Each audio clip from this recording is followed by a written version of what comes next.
Multifamily Mindset Podcast. Think bigger. All right, aloha, and welcome to the Multifamily Mindset Podcast. Tyler Deveraux here with Ryan Cady, and man, y'all are gonna want to put a seatbelt on, man, because you're gonna learn a ton today. No pressure. I'm ready. I know I'm you ready. are, man. I know you are. I'm pumped to have you here. So thank you for taking the time to be here. First off, Grateful to be here. yeah, I know you are. I can feel that, man.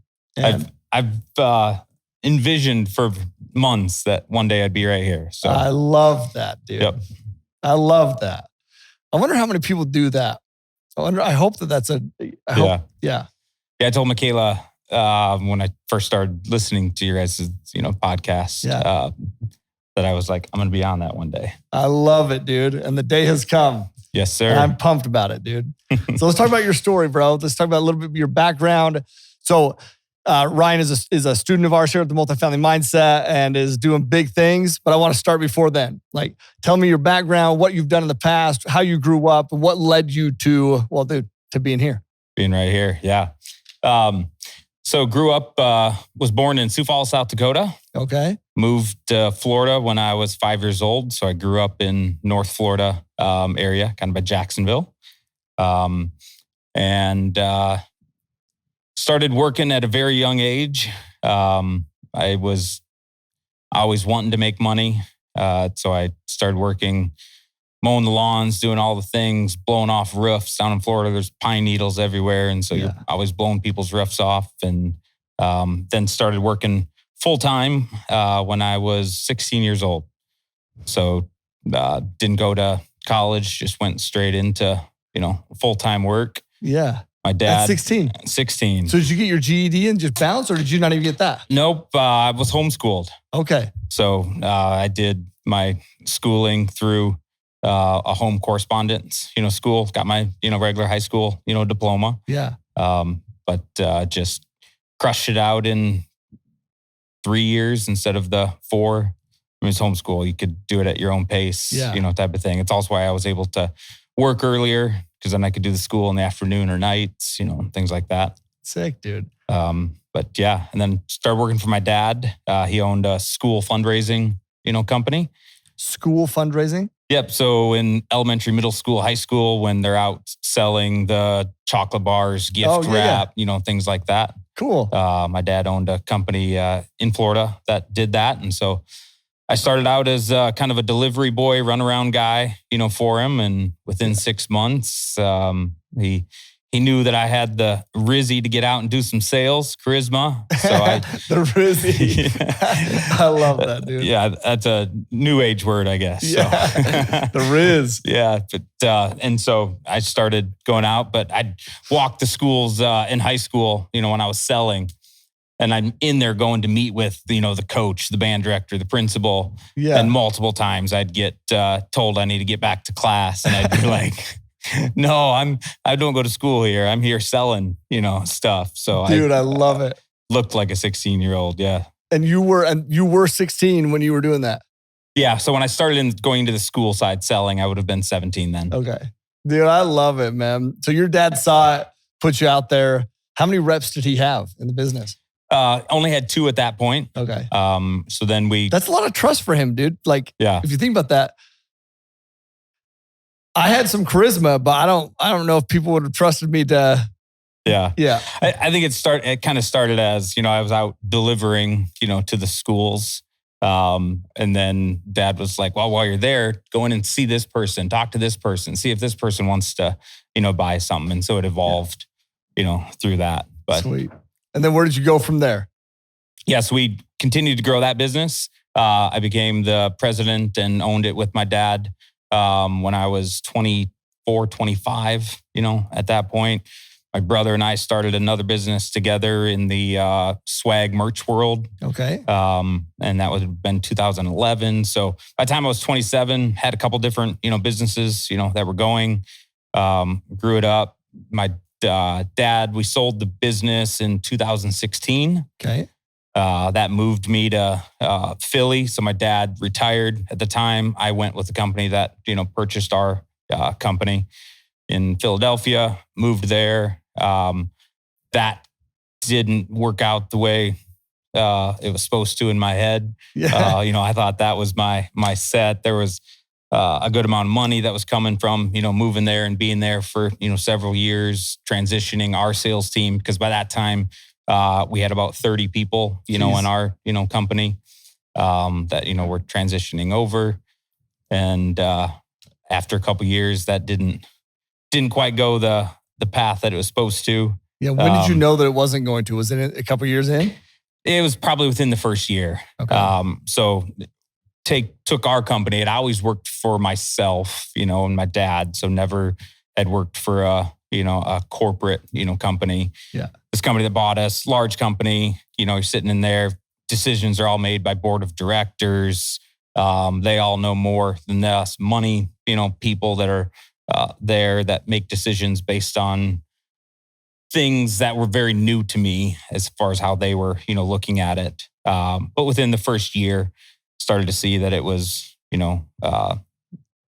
going south. Yeah. The second year into that, I had built up a pretty good name for myself in that world, the fundraising world, on the board of directors for that, group and association back then, and people trusted in me. And because of some of the things that were going on within that company, it started to hurt my personal reputation, and I didn't feel good about what I was representing. Yeah. So I one day just made the decision before they even failed. I just made a decision. I was like, I'm done. Yeah. And I quit. Didn't really know exactly what, I was going to do. And you're how old at this point? I would have been, I would have been 34 at this point. So big decision. 34. But yeah, I didn't really know what the next path was, but I knew that what I wanted to be invested in and have my heart into, I needed to be confident, in that. I needed to feel good. Yeah, totally. Especially for you to put your all into it, man. It's like, it has to. Yeah. So, okay. So then you went and you left there and you started working for... Yep. So my brother and I still had, so my brother and I had also sold off our swag merch company to the same company that bought our, fundraising company. Oh, okay. And so we knew things were starting to go down. They needed an out. So my brother and I at that point, when I quit, bought that company back from them for $1. For $1? They needed to unload, and so we were like, well, we're going to take it back. Yeah. So my brother and I took that back. He moved to Utah. We both were living in Philly. He wanted to get out to Utah. And I wanted to get back to the Midwest. I had been spending a lot of time in Minnesota. And I was like, I'm going to go to Minnesota. Yeah. I got some friends there. Shout out to Mark and Lisa. Packed up, put myself in a U-Haul, moved to, Minnesota, and just started working on the branding business, Sweet. There. So that was how many years ago now then? That would have been 2019. It was February 2019. Yeah, so about 4.5 something years ago. Yeah. Yep. So February 2019, I decided to move to Minnesota. Started out in the in that swag world. Wasn't an easy start trying to brand a whole new company up there in that world. Also was still dealing with my own, was it a mistake that I quit, that I left, because when I moved there, I moved in and lived with some friends for, a few months. Yeah. I told them I'd be there for a couple weeks. And after about 3.5 months, they were like, Ryan, it's time. Which is the best thing that, really could have been done. Best thing they could have done, for me. Yeah. So I rented a basement for a couple months from, another friend, kept doing the thing, trying to rebuild, the business because my brother and I owned the business. We needed to put a lot of money into the business. He had a family, with kids. I was just Ryan in his Ford truck. Yeah. So we put more money into that. I lived in my truck for about 3.5, 4 months. Dude, I don't know any of this side of the story. This is so intriguing for me to hear these things. So. Yeah. It's part of my story that for a little while I was not okay talking about. Yeah. Like my family didn't know it. I would talk to my dad about it, tell him not to tell the rest of, I'm one of 7 kids. Like, don't, it's just not something that in the moment feels good. Sure. And part of mistakes or failures that I had made in the past, you feel like those are on your shoulder and you're living in your truck because you're a loser. But I had a gym membership, and I'd get up in the morning, work out, shower, get back in my truck and go sell. And then I had my little couple different parking spots that I'd park at night, and was grateful to have, at that point, I was grateful to have a nice truck. Yeah. And I'd sleep in it. What a story, bro. I didn't know any of this side of the story. What a story, man. Like, it's crazy because you're so right, Mike. In the moment when you're going through it, you don't want to talk about it. Yeah. I mean, even after. It's still a little. Yeah. Yeah. But what's crazy is that's the stuff that is so inspiring to people where it's like, man, actually, dude, like you can do things. Like you can, and we'll tell more of your story as we continue to go, but it's like, man, you can continue to climb. It doesn't matter where you're at. You can continue to climb out. Yeah. As long as you stay focused on it. So It's inspiring, bro. Thank you for sharing that side. So what led you to Multifamily Mindset? When did you hear about that? What were you looking for? Why was that something that you were even looking for? Yeah. So after the time of deciding I could no longer be in the truck, I was in Minnesota and wake up and there's ice all on the side of the truck. Cold, it's like, well, I need to do something different. So that's got an apartment and just started, keeping on the grind of what I needed to be doing in the, swag merch world. About a year after that, it made sense for my brother and I to part ways.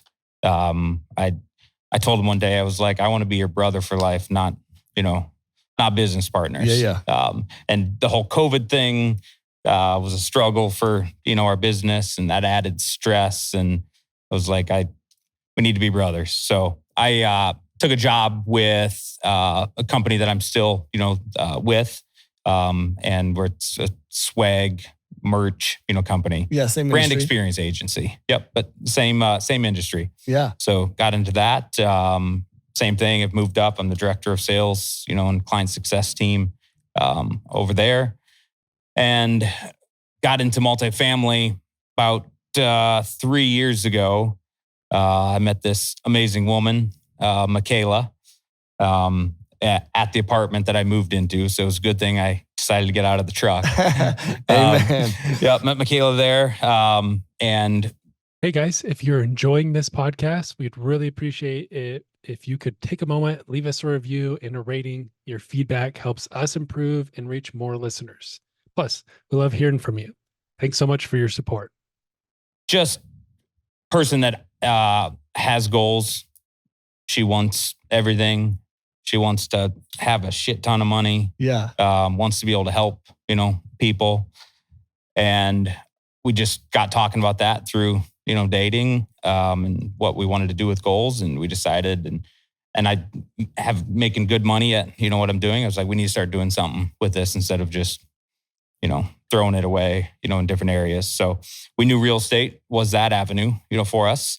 I've always wanted to fix and flip homes. And I was like, that would just be fun. And I see people, making money at it. So I was like, that's what we need to do. So I just started going down that path with her and sending her all these different, properties in Minnesota that we could buy and flip. And so then started listening to some other people and about the one-day flips and all these different avenues, and started to realize that there's 8,000 channels that you could go down in, in the real estate world. And then Michaela actually sent me, on Instagram, forwarded me something she saw from MFM, Tyler Deveraux, standing on the beach in Hawaii. With a whiteboard. Yeah, with a whiteboard. And telling the story. And I think at that point, I mean, I remember you recorded that video years ago, right? Yeah, Wasn't it? 2020. Yeah. And you were telling the story and you had said your age and what you had built. And I listened to it and I replied back to Michaela and I was like, I signed up for it. Sweet. And it literally was just like a little Instagram, back and forth conversation, with Michaela and I. I was like, signed up for it. And that was for the one, the first day. Yeah, the free training. Free training. So we go to that and within 30 minutes, they were like, if anybody is interested at this point, get up or else they were going to talk for another 3 hours. And we were like, well, I don't need another 3 hours. We knew we wanted to do it. So we went back, signed up. For the 3-day workshop? For the 3-day workshop. Yeah. Went to the 3-day workshop and we're sold within, the first probably couple hours, of it.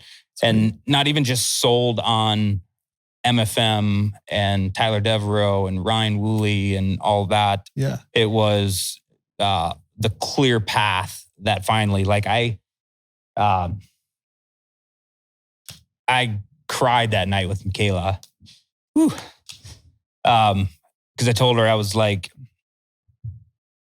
I've had struggles, failures, zero money, debt, and have wanted to create a life of just the best human life. I mean, this life that we have here on earth, I believe we have this one life, and getting everything out of it.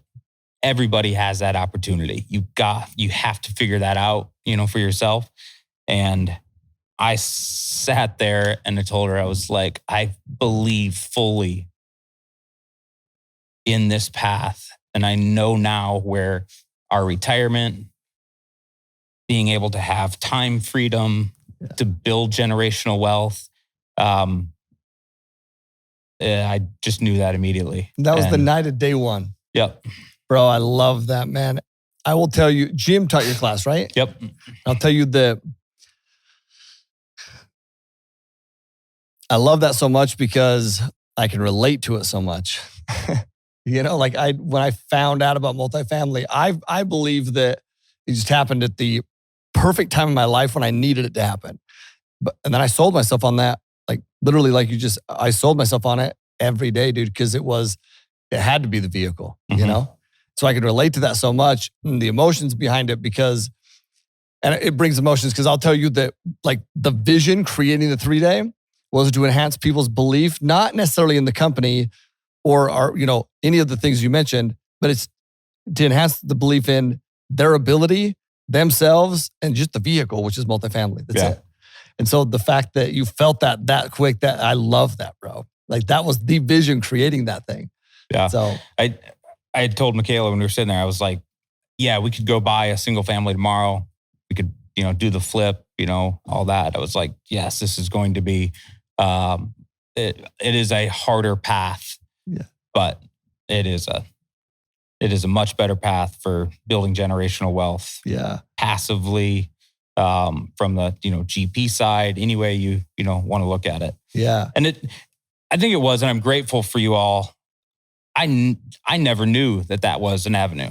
I remember sitting there and I was like, are you fucking kidding me? Yeah, amen. These apartment buildings that are out here, I thought just the richest people in the world were the only people that could get involved in that. And I have to start flipping single family homes. And then maybe in 40 years, I've built enough up to where I could, do 40, unit building. That was just the thought process. Yes. And then hearing and understanding that, no, you, Ryan, Cady, who have had failures in your life, yes, you can do this and you can start today. Yeah. And you're not too old. Haven't missed the boat. You can do it. And it was a mindset belief that I was like, I'm doing this. That's so powerful, dude. That's so powerful. That clip right there. As you're saying it, I'm like, oh, this is that needs to be clipped and cut out because it is so powerful when that unlock happens where it's holy shit. Yeah. I can. Okay, let's go. And then that's where Think Bigger comes into play, man. Like, yes. you know, you're wearing the Think Bigger hat.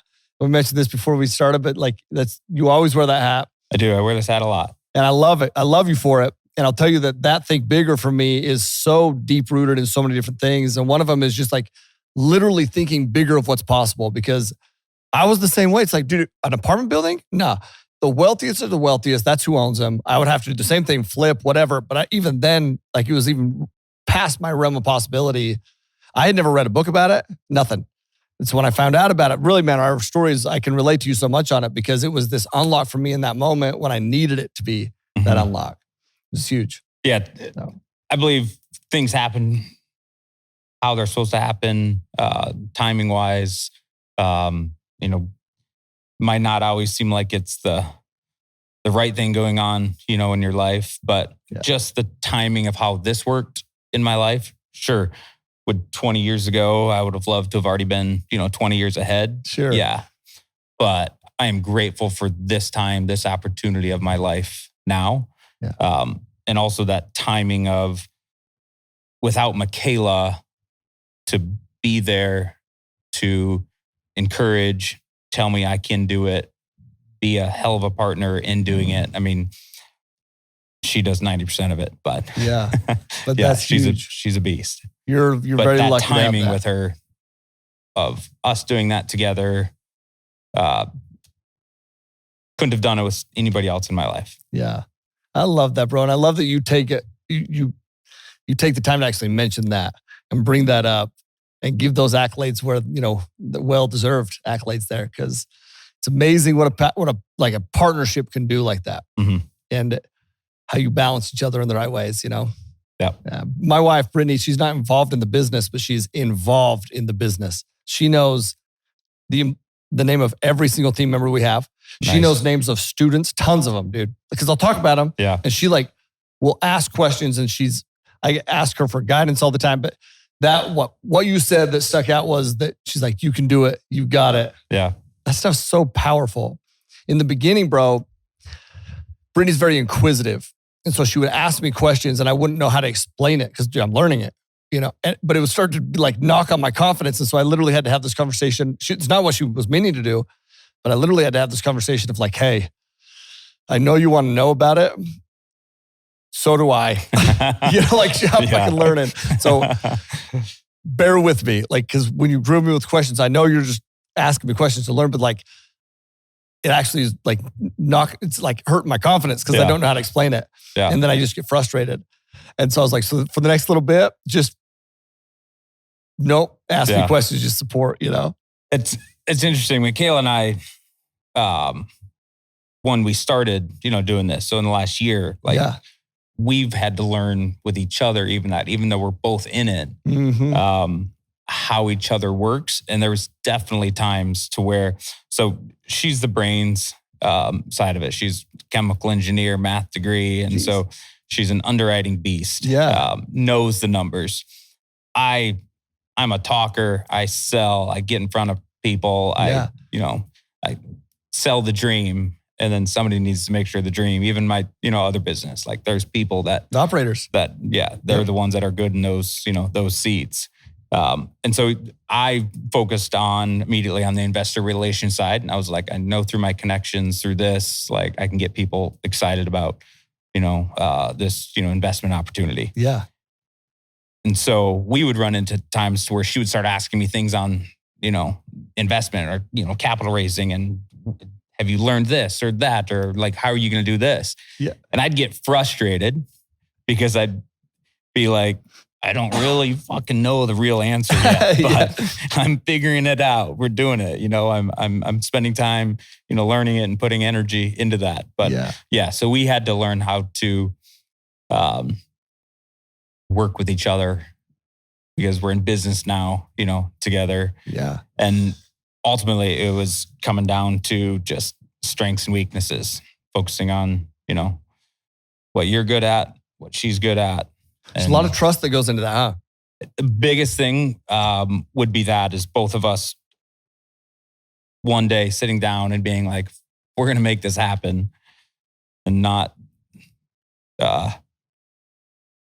kill each other through it. I was like, we have to trust in. I was like, you have to trust in my side of what I'm doing. And because also her approach to raising capital is different, than mine is. Totally. And she hasn't been in sales. And so she brought this analytical side to it, which is amazing because she'll break it out in these steps. Yep. She's an engineer. And I'm like, all right, now I just need to, add the Rizzy to, each one of those side of it. So it was us learning to trust each other. Yes. Those so important, bro. Yeah. So important to be able to, it's not just like, I think of it features and benefits. It's like, yeah, here's the feature, but let me explain the benefits behind this feature, if you will, right? Mm-hmm. And being able to paint the picture and display it and communicate in a way, that's a powerful thing to be able to do that. So the partnership is huge. Yeah. I love it. So, a quick step back, just a thought I had. Yeah. I said earlier, like I didn't go to college. So after we did the 3-day, I took the certificate, that we got. So like on doing the 1 day, they give you like a certificate, of their, doing the 3-day, got, certificate. My name I know badges. you have this, by the way. And I'm just telling you, when you sent this to me, I shared it in a whole team meeting, by the way. It was yeah. I had it framed. I put it up there. Our little name cards that we had on the thing. Bo Burrup was assigned to us as, our person. So we, had that in there. Because to me, that was I was like, this is my college. This is where I'm gonna, make my money from. This is better than any education I've had in 25 years previous, business. Yeah. Like, it meant that much. So one, grateful for you all for that. Yeah. But to the path of what multifamily, investing is, that piece there as somebody's college degree, would be to them because they believe in, being a doctor. It was like, no, that's me showing that I back and believe in multifamily real estate. Absolutely, bro. I'm telling you, man, when you sent that over, I shared it with everybody because it lit me up. Yeah, lit me up, man. Like more than I could even begin to tell you. Because that's like you envision yourself on this couch here. I envision people who take it like you took it and are grateful for it, and then take it and run with it, man. And you've done exactly that. And it didn't happen overnight, right? No. You went to the 3-day training. When was that? October 2022. October 2022. And then tell me about getting into your first deal and some of the process of getting into your first deal. Yeah. So October 2022 is when we, did the 3-day, our fast track, a couple weeks later in that. Yep. And we were like, we're going, and by the way, for those of you not doing the math, because depending on when you're listening to this, it's a year and 3 days later. It's where we're sitting right now. Yeah. A year and 3 days later. Wow. So we did that. We set a goal of being into our first property by the end of the year. We saw the peak partnership or the peak coming up, and we'd seen that there was, if you had a deal, before that, which would have been in February. Yep. And I was like, we wrote out our goals and our visions, and man, we were going to have that. And wanted it at least to be 100 units, by then. By the first year, we had a goal of having, I think when we wrote it down, it was like 400, units. Yeah. And I say all that because the biggest thing I've learned in this last year is having grace with yourself, but also not using that grace as a crutch. It's taking it. So we have had some ups and downs, of going through it. Yeah. Finding, properties. So first thing, we're out, looking for properties, deciding what area, we want to be in. I would say that we probably went to too many areas right away. Yep.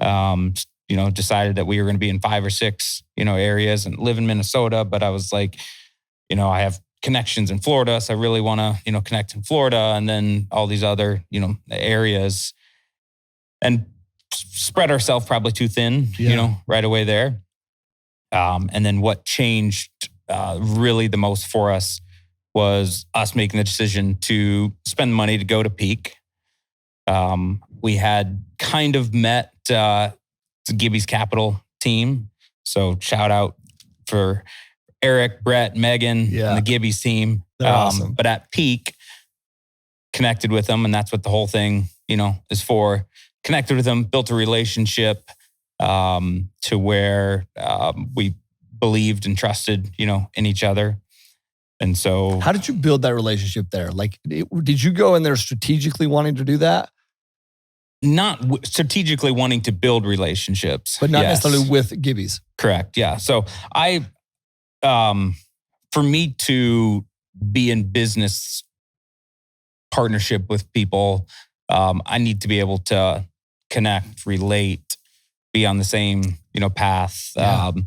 I like genuine people. Like, you need to have a heart, you need to have a soul. You also need to have a fire.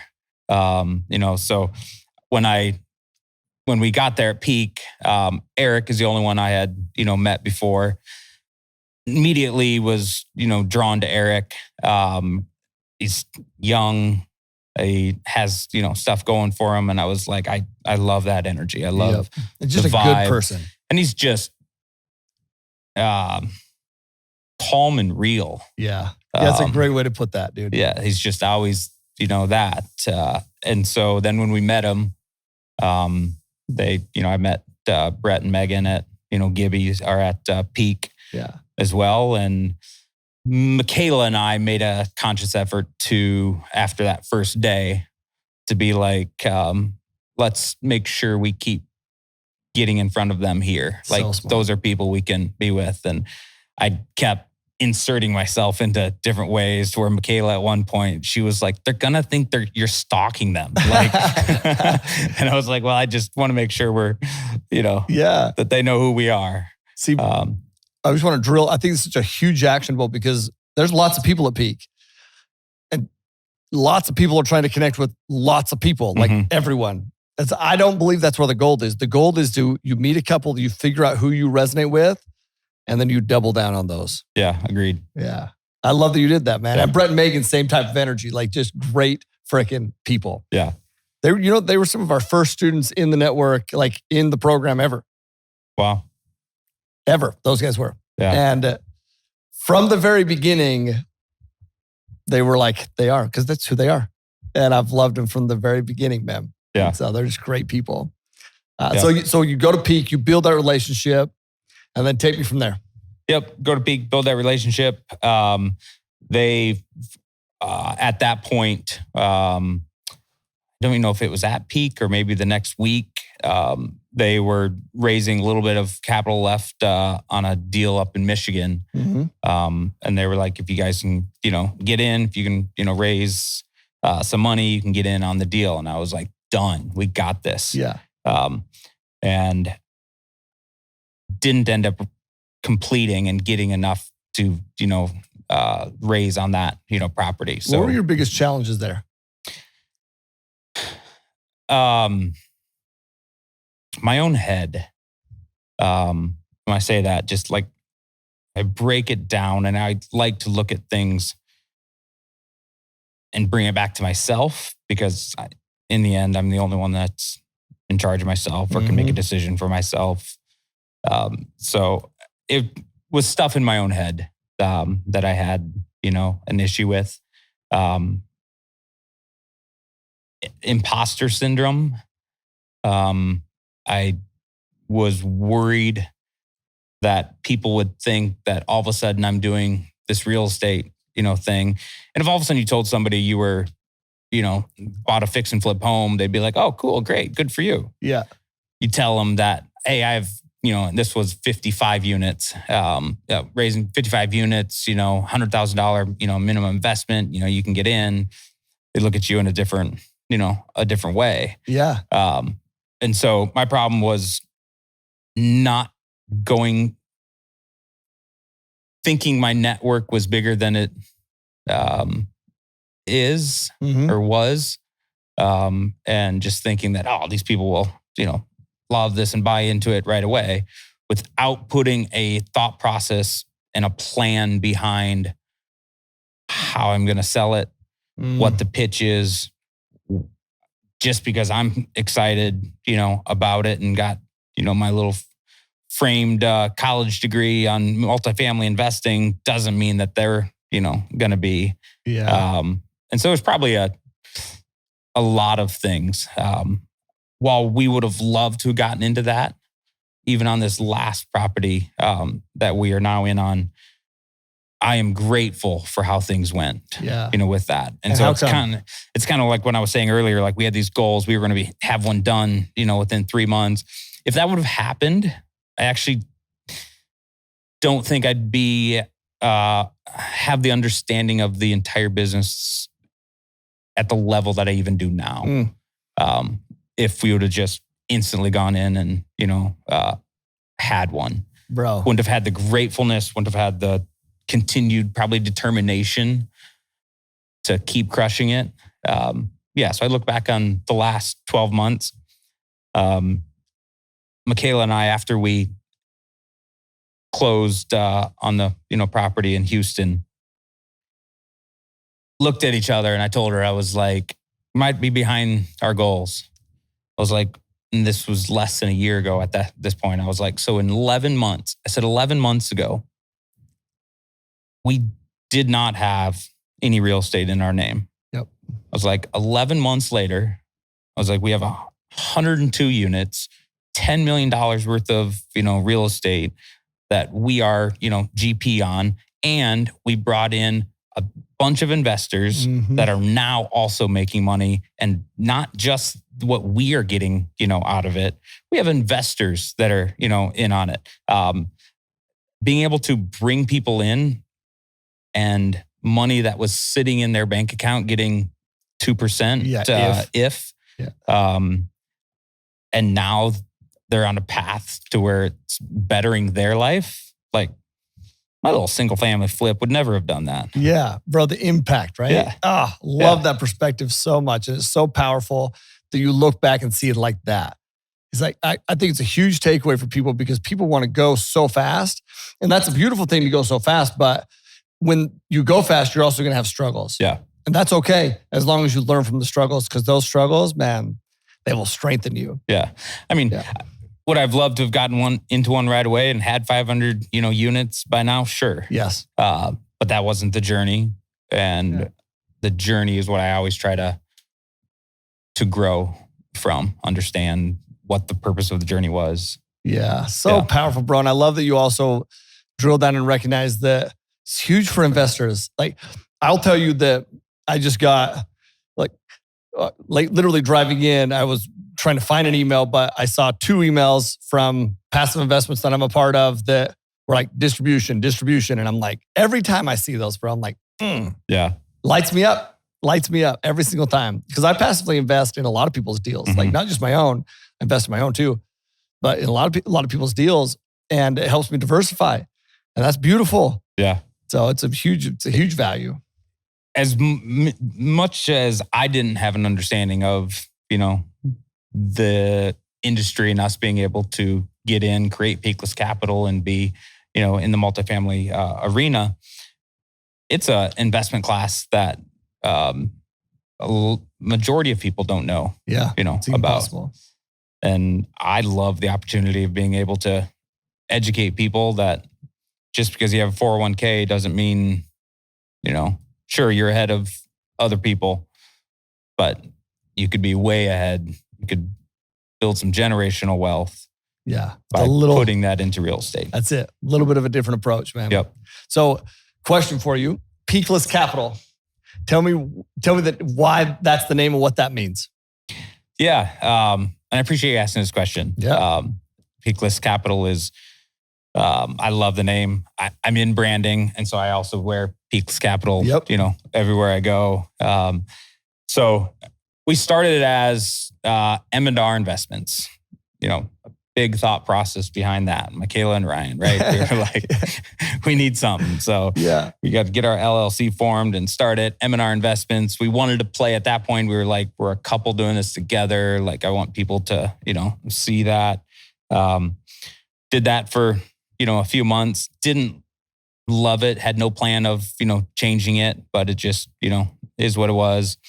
Was driving down the road, listening to your podcast with you and James McCabe. Oh, yeah. And James was talking about his goals or, where he's going on different things. And either you or he said it in some way. And you were like, I love that. It's like this peakless mountain that you're, going up. Oh, bro. And I went on my phone, looked up when, if the domain was taken, and I was like, Peakless Capital, hell yeah. I was like, no, I'm doing that.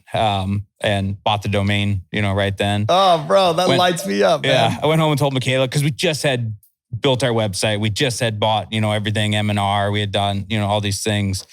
I went home and told Michaela, I was like, I think we should change our name. Yeah. And she was like, what? We're not doing all that. She thinks of the process, end of it. And I was like, listen to this. And I told her this story and she was like, love it. And I told her, I was like, I actually did this a couple of days ago when I bought the domain. I was like, but I didn't think that you would, want to go down that. And she was like, I love it. It has a meaning. There's a story, that's with it. And to me, it's just, multifamily investing is. I mean, it's peakless. It's peakless, bro. It is peakless.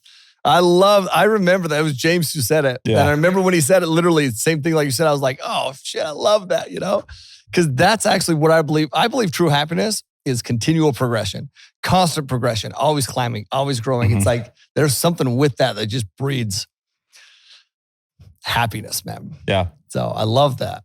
Yeah. Peakless capital, man. Want to ask you something, and we're probably, I don't know where we're at on time, but I get locked in. We're been in 45? Okay. I get locked in. I can do this for hours. Oh, me too. But that's the problem, dude. I was like, I just get locked in. But one thing you mentioned when we first, or before we started off camera, you said, people told me that I couldn't or wouldn't achieve and do. Yeah. Tell me more about that. People ask, like I'm part of other masterminds and different things. Yeah. And a lot of people, always ask, like, what is your why? Right. And I think that is a great question. Sure. And a lot of people explain it with like I remember sitting in this mastermind group and like 8 people went before me, and they all had like this beautiful story. And I was like, one, I just want to make a bunch of money. Yeah. And then I said, and it's also, I don't know if I can say this, I was like, it's a middle finger at a bunch of people is my why. And that might sound shallow. But ultimately it's, I grew up in a very religious upbringing, and money was never taught as something that we needed. Mm-hmm. You just work, give away a bunch of the money. So money was what they needed, but it wasn't what, was something that we were taught, that it was. It's the reason I didn't go to college, because didn't need a college, degree, just, do your thing. I struggled with that growing up, even as a young kid. I got married at a young age of 18. And after several years, of that, and then being an adult and being out, working and seeing the world, I just believed in myself that there's so much more opportunity, out there. And so I made the decision to leave that church group at the time, which meant I was leaving everything. I walked away from my family, for my marriage, because that was the only way. That's the only path you had if you were gonna, to leave. And when I did, I was told that I would never make it if I walked out. That I told that I would always have something following me, and I would never go anywhere in life. And I love that they told me that, because that confirmed in me that I needed to leave. Yeah. And so great perspective. I left and was just determined to always make it, and did well in business at a young age. I mean, when I moved to Philly, through that, opportunity, it was going to turn into, good 7 figures after a couple, years. Yeah. And then when all of that falls, apart, turned into 0, figures, sleeping in your truck, you get on, it's pretty easy to start thinking, well, maybe they were right. Right. Yeah. Maybe I will always be a failure. Maybe I don't have, what it takes. And in that same mastermind, Simon Leslie was there. And this was actually it was last November. Okay. And so we had been doing multifamily for, a couple, like a month. And Simon Leslie was in there, extremely successful, man. And walked in, I didn't even know exactly who he was, but we were just kind of grabbing coffee before we sat down. There was like 15 of us. And he asked what I do. And I told him, I'm in multifamily, real estate and investing. Didn't say anything about my other thing. I was like, because that's what we were there for. Mm-hmm. Like, told him, all about it. We sit down. He starts going around. Every one of us are in a hot seat, and he's the one, leading it and giving us, feedback. And I asked him, I was like, so recently just started literally a couple weeks ago in real estate. Nobody knows me as, being a, multifamily real estate or, bringing people into this investment world now, asking strangers, for money. Yeah. And I was like, I just don't feel like what angle, what approach, if I can do it, all that. And he looked at me and he looked around the room. And he was like, did you all hear that? He was like, all I heard was, I'm not good enough. And I just sat there and I was like, well, shit. That's not what I was thinking. Yeah. But that is what was coming up, from me. So that would have been like 11 months ago. And I just was even all the more determined after that. I told Simon those little words, like, did a lot, for me, because I'd come off some failures. Wasn't a few years before that things weren't, great. But I was determined, push through it to make it happen. Yeah. So part of my why, as it's evolved is I want to be able to show to people.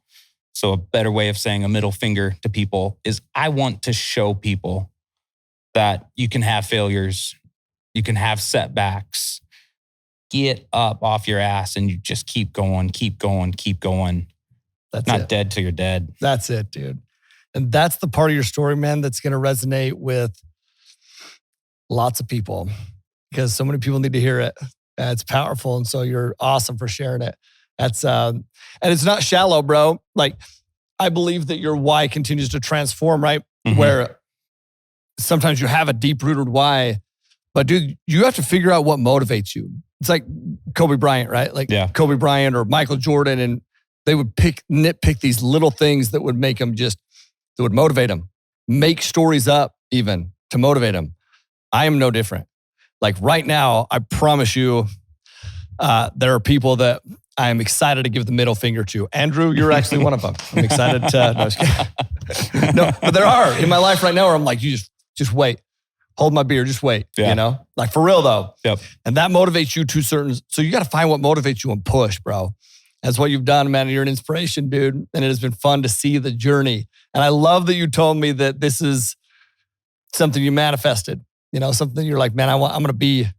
It's awesome. Yeah, it's part of I just felt like it would be part of the journey process. Yeah.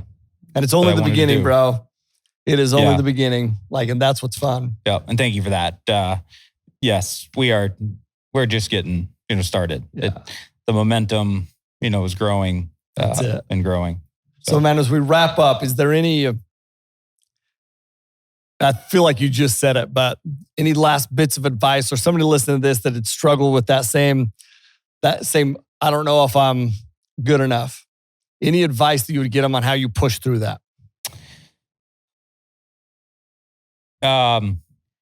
Yeah, for me, it has been getting around people that have that, same mindset. Yeah. If you need to recognize what it is. And for me, I look back and I know where that feeling of not good enough, came from. And I probably a couple years prior started to maybe think that I'm too old. I've passed that, peak point. I've, I'll live a good life, but not, crush the fucking goals that, I want because of just kind of accepting, just half-assing it, really. So I guess if I could say anything, it would be just figure out what those, where those thoughts are, address them, process them, attack them. And sometimes attacking them, even for me in this, situation, is I'm going to attack them by going extra hard, working harder, putting in more time, learning, more things, being a part of, understanding investments, in every way, that I possibly can. Totally, bro. And just attacking the hell out of it. And the beautiful part about that is while doing that, I'm able to help other people invest and grow and do the same. It's a side benefit that I actually didn't appreciate or understand in the beginning. I was like, fuck yeah, this is going to be great for Michaela and I. Yeah. But the benefit of seeing that we're able to help other people grow and change their lives, have this investment grow for them over the years, that it will do something different for them that their current journey was not going to allow. Yes. It's pretty freaking cool. So bitching, bro. Yeah. The impact. That's what I love what you said. That my single family flip. A single family flip wouldn't have that impact. Yeah. That impact's huge, bro. Love you for sharing that, man. I appreciate you for being here and appreciate you for pushing through everything that you've pushed through to be here. Thank you. No, Grateful to be appreciate here. you, man. Listen, where can people find you first off before I wrap this up? Where should they find you at? Oh, another quick story. So you can find me at on all social media as the King of Capital Raising. King of Capital Raising. So I just recently switched to that. And it was because I am so big on mindset. And after the last property that we, raised on, did well, was not the king, of it. And I was like, I am going to fucking be the king of raising capital. Let's go. Went to Instagram and I was like, at the King of Capital Raising, and all that was available. So at the King of Capital Raising. Love it, bro. We'll put your social links in the description. That's freaking love that, dude. I wasn't, but I will be. And love that, dude. Love it. Y'all, listen, if you found value, which I know you found value, first off, go follow and connect with Ryan and go share this episode, man. People need to hear the story. They need to hear the journey. So go share it. And man, leave a review, whatever, down below, things you're supposed to do. And Ryan, thanks so much for being here, bro, once again. Thank you. And all y'all out there, live always with aloha. Peace. Multifamily Mindset.